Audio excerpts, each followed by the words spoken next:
Hi, it's Nina. Hello and welcome again on nowiknow channel. And in today's video, I'm going to show you how to fix direct messages button is not showing on TikTok. So let's get started.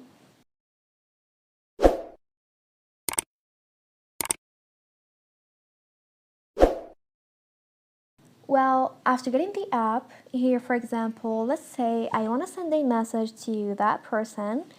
So I'm going to tap on his username.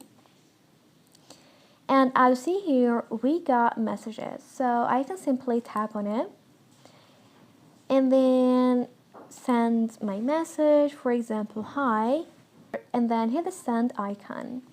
But sometimes here I'm just gonna go back and then tap on the search icon at the top right corner. Choose a random account, for example, this one. So as I said before, sometimes when you try to send a message on someone, as you see here, the message icon doesn't exist.